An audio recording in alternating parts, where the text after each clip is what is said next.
They silence C. Protocol.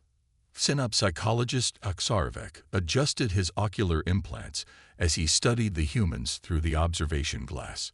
6 months stationed aboard the UEF Harbinger had given him unprecedented access to study Earth's military elite, but he still found himself struggling to comprehend their contradictory nature. "Are they always so loud?"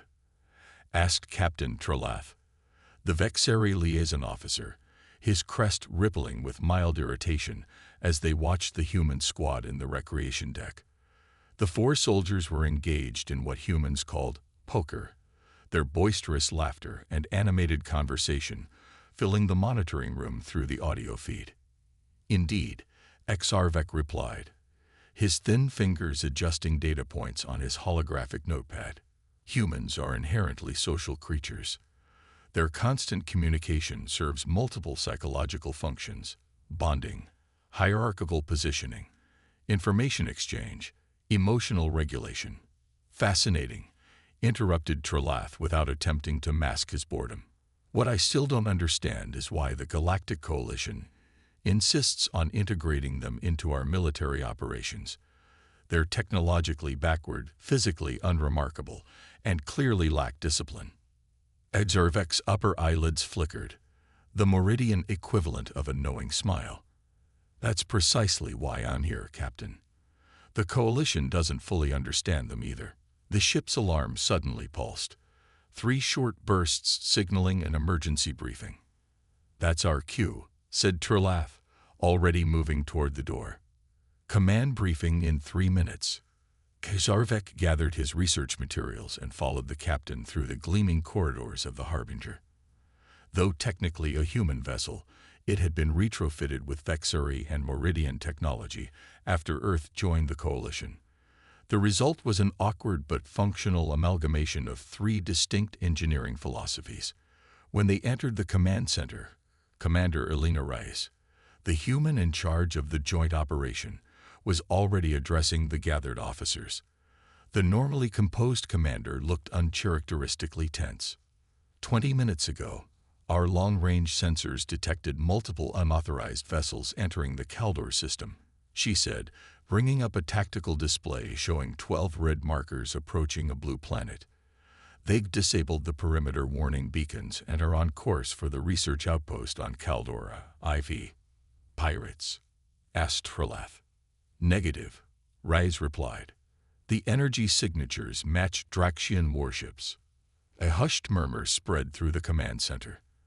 The Draxians, a reptilian species known for their aggressive territorial expansion, had maintained an uneasy truce with the Coalition for nearly a decade.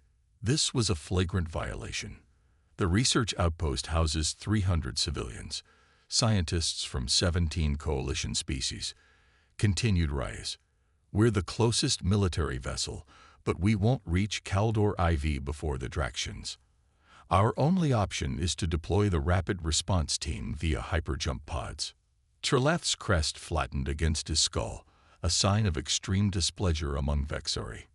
"Commander, hyperjump pods are not designed for battlefield insertions. The team would be scattered across several kilometers with minimal equipment." "I'm aware of the risks, Captain," Rise responded, her voice level. "That's why I'm sending Inspector Squad." Aksarvek noticed the subtle change in the room's atmosphere. The human officers straightened almost imperceptibly, while several alien representatives exchanged uncomfortable glances. "Spectre Squad," the 4 humans he'd been observing minutes earlier. "Commander," interjected Sub-Admiral Zix, the highest-ranking Meridian aboard. "Spectre Squad is still undergoing integration training. They haven't completed the mandatory Coalition Tactical Protocols course." "With respect, Sub-Admiral," Rise replied, "those civilians don't have time for us to follow protocols. Spectre Squad has more combat experience than the rest of our ground forces combined." Zix's gray skin darkened slightly, a physiological response to stress. "Very well, but I insist they maintain constant communication throughout the operation. We can't coordinate support if we don't know what they're doing." "Of course." Rise nodded, though Aksarvek detected something in her expression that piqued his professional curiosity. 30 minutes later, Sarvek stood beside Captain Trelath in the tactical monitoring room, watching as Spectre Squad prepared for deployment. Gone was the jovial camaraderie he'd observed earlier. The four humans moved with practiced efficiency, checking weapons and equipment with an almost mechanical precision. "Comms check," came the voice of Lieutenant Kovic, the squad leader. "Mason." 5x5, responded a compact human female with a shaved head. "Rodriguez." "Clear," said a tall human with dark skin. "Chen." "Online and locked," replied the fourth, a slender human with distinctive facial features Sarvek had learned to associate with Earth's eastern regions. "Command, this is Spectre Lead. We're green across the board," reported Kovic. "Confirmed, Spectre Lead," responded Commander Reyes from the bridge. "Telemetry is active. Jump pods are programmed for minimum dispersion. You'll touch down approximately 3 kilometers from the outpost's southern perimeter. Preliminary scans showed Draxian forces have established a containment zone around the facility." "Understood, Command. Objectives are clear. Infiltrate, evaluate, protect civilians, neutralize threats as necessary." "Remember, Lieutenant," interrupted Sub-Admiral Zix, "constant communication is mandatory for this operation." A moment of silence. "Acknowledged, Command." Spectre Lead out. The hyperjump pods launched from the Harbinger with a barely perceptible shudder, accelerating to superluminal velocity in seconds. Tactical displays tracked their trajectory toward Caldor IV. 37 minutes later, the pods decelerated into the planet's atmosphere. "Spectre Squad, report status." Commander Reyes ordered as the pod's tracking signatures separated during descent. "Spectre Lead, successful landing. Minimal deviation from target zone," reported Kovic. "Squad, report." One by one, the other team members confirmed successful landings within a half-kilometer radius of each other, a remarkably tight grouping for hyperjump insertion. Sarvek watched as the tactical display populated with real-time data from the squad's integrated combat systems. 4 sets of vital signs, weapon status, environmental readouts, and helmet camera feeds showing dense purple vegetation and rocky outcroppings. "Rendezvous at coordinates Alpha 3, ordered Kovic. "Moving now." For the next 17 minutes, the squad converged at the designated point, their movements precise and economical. The monitoring room was silent except for occasional status updates from the humans. "Spectre Lead, satellite imaging shows a Draxian patrol approaching your position from the northeast," warned the tactical officer. "Copy that, Command. We see them. 5 hostiles, standard patrol formation, holding position until they pass." Sarvek studied the humans' vital signs with fascination. Their heart rates and respiration were elevated but within optimal combat parameters. Unlike many species whose stress responses triggered erratic spikes, these humans maintained a controlled physiological state. "Patrol is passing within 20 meters of Spectre 3's position," muttered Trelath. "They'll be spotted." But the Draxians continued past, oblivious to the humans' presence. "Impressive camouflage discipline," noted Sarvek in his mental log. "Command, we have eyes on the outpost," reported Kovic several minutes later. "Confirming Draxian presence. Count approximately 30 combatants, 2 light assault vehicles. They've established a perimeter and appear to be moving civilians into central building." "Assessment?" asked Commander Reyes. "Standard hostage scenario. They're using civilians as leverage, probably expecting coalition reinforcements." "Recommendations?" A brief pause. "We need to thin their numbers before attempting extraction. Request permission to engage using stealth protocols." Sub-Admiral Zix leaned toward the communication array. "Lieutenant, your team is outnumbered 7-1. Maintain observation only until the Harbinger arrives with reinforcements." Another pause, longer this time. "With respect, sir, by then it might be too late.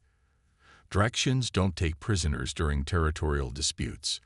They're executing resistance leaders. 2 bodies already visible near the south entrance." The command center fell silent. Even Trelath's normally twitching crest was still. "Very well, Lieutenant," Commander Rice finally said. "Permission granted.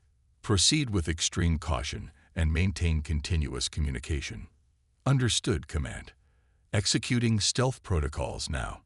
Then something unexpected happened. All 4 communication channels went completely silent. No status updates, no tactical chatter. "Spectre lead, please confirm transmission," Rice said after 30 seconds of silence. Nothing. "Spectre squad, radio check, over." Still nothing. "We've lost contact," Trelath stated the obvious, his voice tight with tension. "Equipment failure? Jamming?" "Negative," replied the communications officer. "Telemetry is still active. We're receiving data, but no voice communication." Tarvek studied the incoming data with growing interest. The humans' vital signs had changed dramatically. Heart rates had slowed despite imminent combat. Respiration patterns had shifted to deep, measured cycles. Neurological readings indicated heightened focus with dampened emotional response. "They've stopped talking," Sub-Admiral Zix observed, his tone somewhere between confusion and anger. "They're deliberately violating direct orders." "No," Sarvek said, speaking up for the first time since the operation began. "They're hunting." All eyes in the command center turned to him. "Explain," demanded Zix. "I've observed this phenomenon in my research." Tarvek continued, stepping closer to the main display. "Humans evolved as persistence predators on a planet filled with faster, stronger animals. When they enter a predatory state, verbal communication ceases entirely." "That's absurd," Trelath scoffed. "Modern combat requires coordination." "For most species, yes," Xarvek agreed. "But humans can coordinate through nonverbal means with remarkable efficiency. Look at their movement patterns."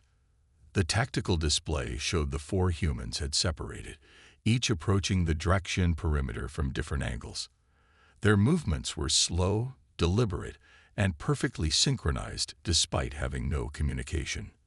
"What you're witnessing," Xarvek continued, "is a neurological state humans call the zone.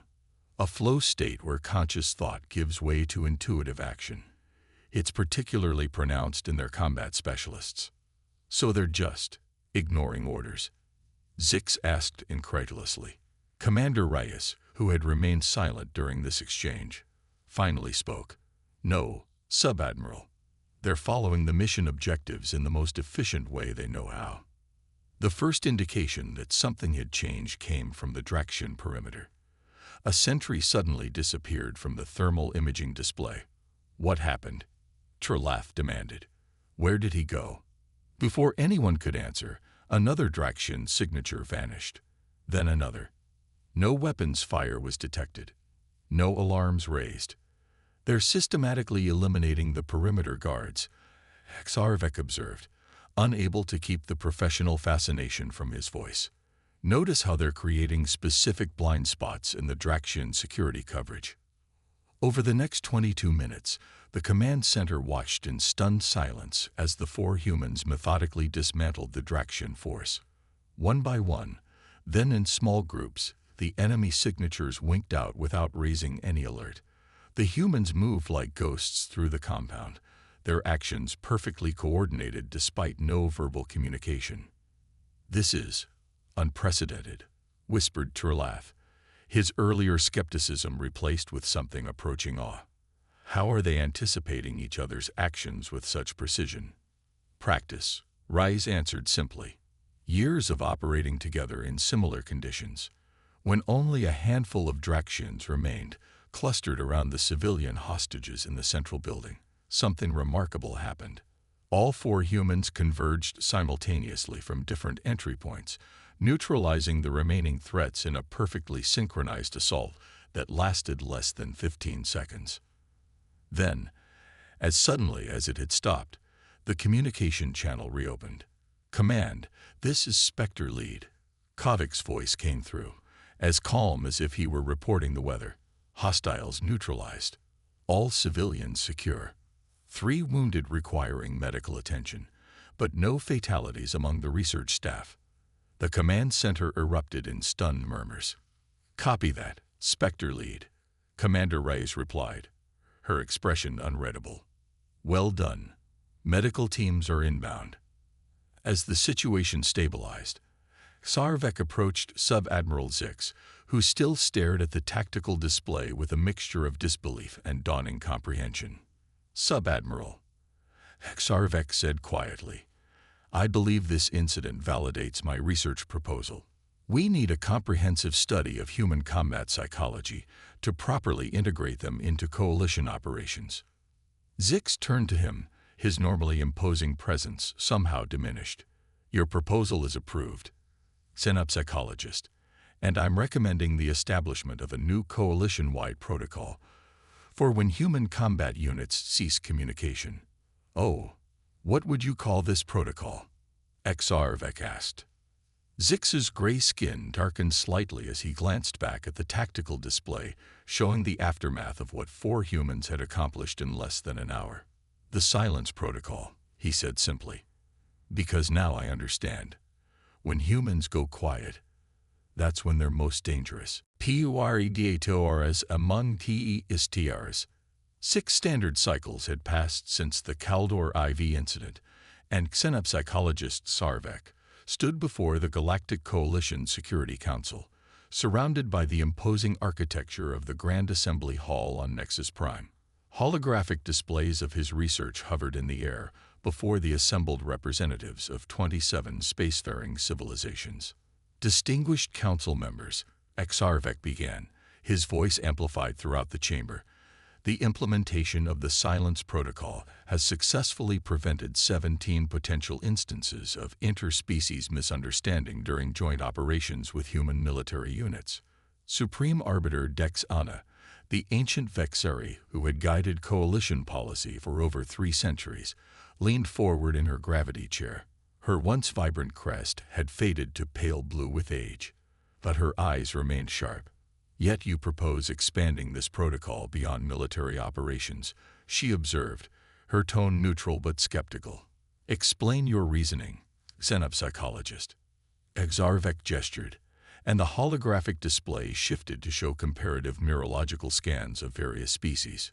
"Humans are unique among coalition members," he explained.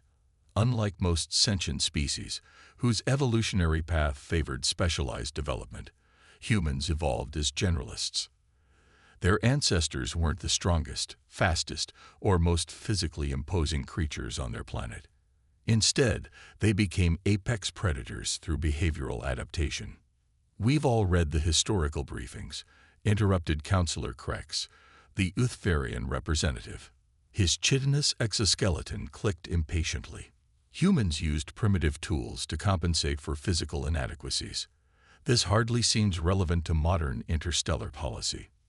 "With respect, Counselor," Xarvek continued undeterred, "the tools have changed, but the underlying psychology hasn't. My research demonstrates that humans retain predatory neural pathways that activate under specific conditions. When humans cease verbal communication during high-stress scenarios, they're not simply being taciturn. They're entering an evolved state optimized for hunting." "Hunting what, precisely?" asked Tilara, the Selfian ambassador, her luminescent skin pulsing with interest. "Threats," replied Xarvek simply. "Anything they perceive as dangerous to themselves or others under their protection." He changed the display again, showing footage from various incidents involving humans throughout coalition space, not just military encounters, but civilian ones as well. A human merchant protecting his ship during a pirate attack. A human medical team working in silence during a catastrophic facility collapse on Gamma Eridani. A lone human scientist methodically neutralizing a rampaging security drone on a research station. In each case, Xarvek explained, observers reported the same phenomenon. The humans stopped talking, their movements became deliberate, and they systematically eliminated the threat with surprising efficiency. "This is merely anecdotal evidence," dismissed Counselor Krex. "Perhaps this will be more convincing," Xarvek responded, bringing up the classified footage from Kaldor IV. The council chamber grew silent as they watched four humans dismantle a force 7 times their size with methodical precision. When the recording ended, Supreme Arbiter Dexana's crest rippled thoughtfully. "Your point is made, Tenub psychologist. However, I fail to see why this requires a coalition-wide protocol expansion beyond military operations. Because, Supreme Arbiter, humans are the only known species whose danger increases rather than decreases when they stop communicating," Hexarvek explained. "For every other coalition member, silence indicates retreat, surrender, or confusion. When humans go silent, it signals the opposite, focused aggression." Before the discussion could continue, an urgent communication interrupted the proceedings.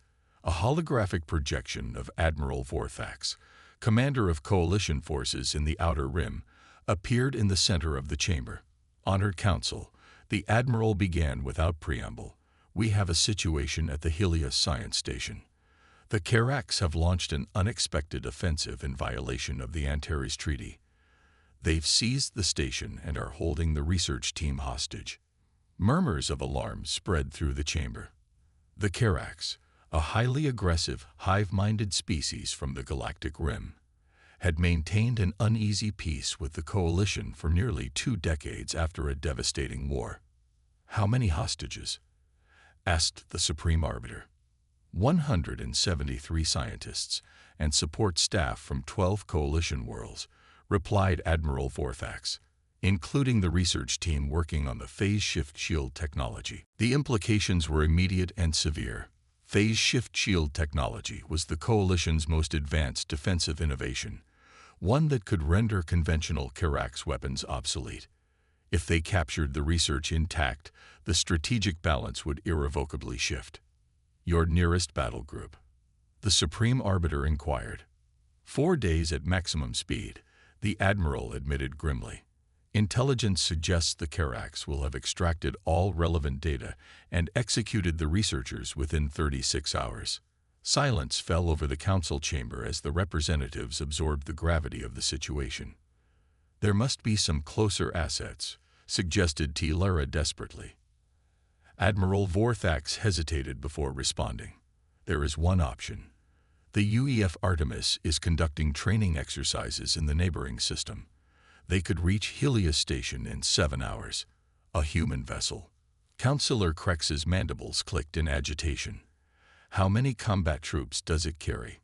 "The Artemis is a special operations frigate," answered the Admiral. "It carries a single squad, Chimera team, 12 operators from Earth's Unified Special Forces Command. 12 humans against an entire Karax war party," scoffed Krex. "That's suicide, not strategy." Exarvek stepped forward. "How many Karax are estimated to be on the station?" "Preliminary scans indicate approximately 100 warriors and 2 hive coordinators," the Admiral replied. "And the station's layout?" Exarvek continued. "Confined spaces, multiple interconnected modules, limited sightlines. It's a research facility, not a military installation."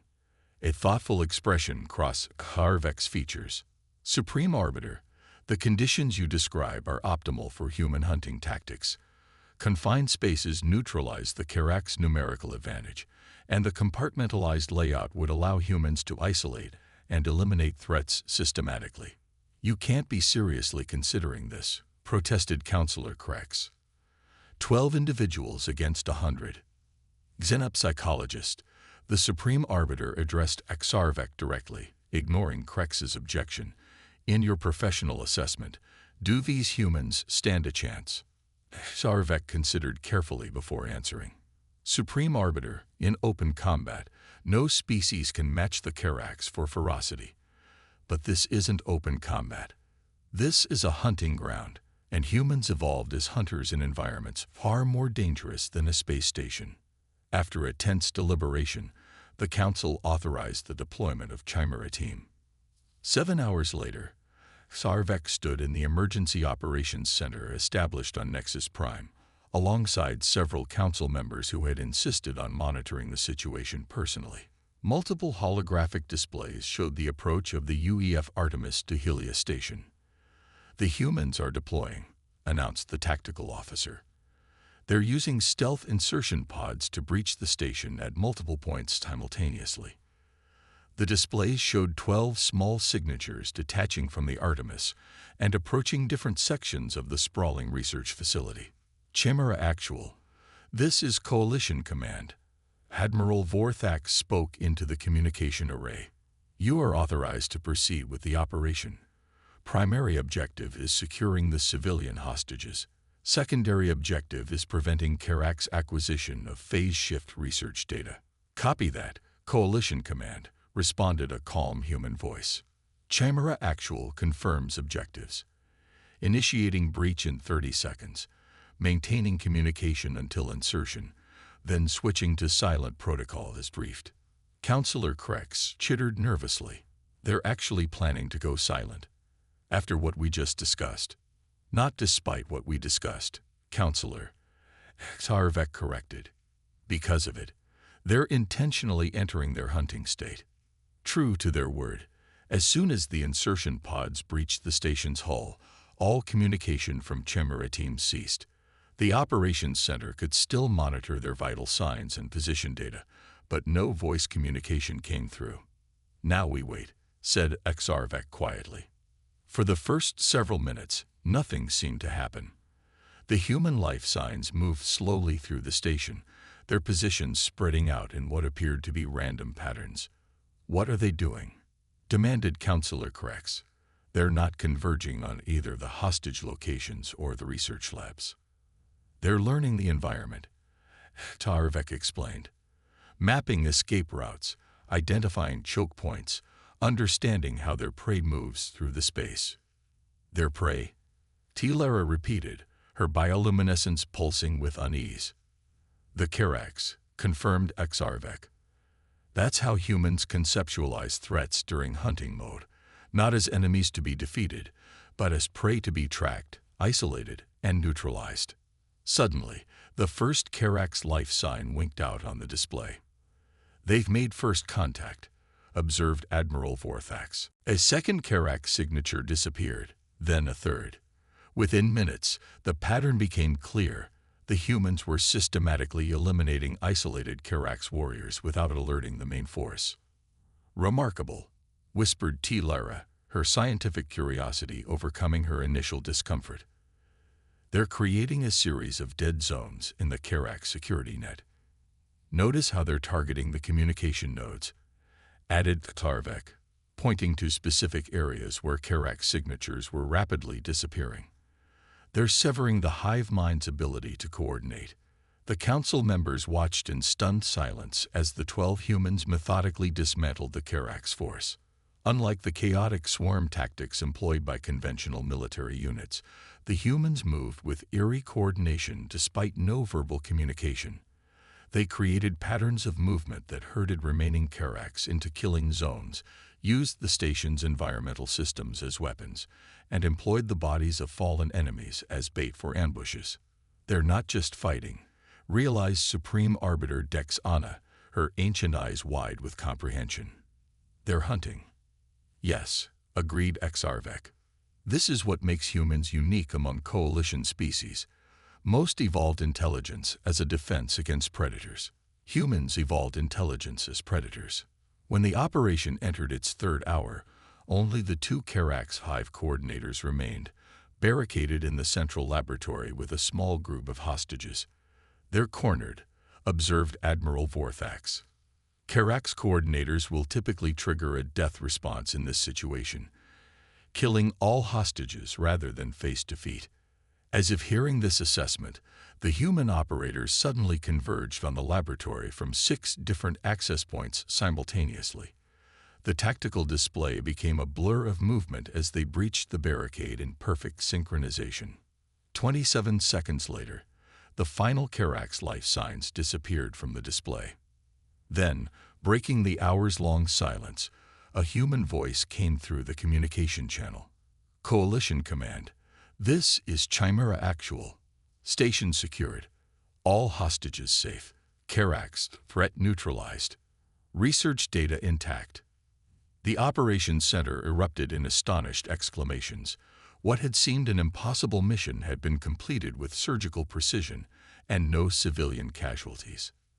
By the ancestral light, breathed Tilara, her skin pulsing bright blue with excitement. 12 against 100.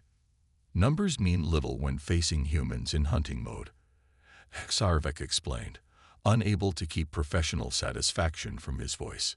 In their evolutionary history, humans regularly brought down prey many times their size and strength through coordinated hunting tactics. As the immediate crisis subsided and recovery operations began, Supreme Arbiter Dex Anna approached Sarvek privately. "Your assessment was correct. Psychologist," she acknowledged, her ancient eyes thoughtful. "The silence protocol will be implemented throughout coalition space, not just in military contexts." "Thank you, Supreme Arbiter," Sarvek replied with a formal bow. "There's something more," she continued, her voice lowered. "I've served on this council for 3 centuries.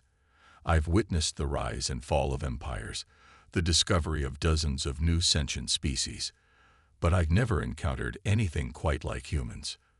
They are unique," agreed Sarvek. "They're predators," the Supreme Arbiter stated flatly.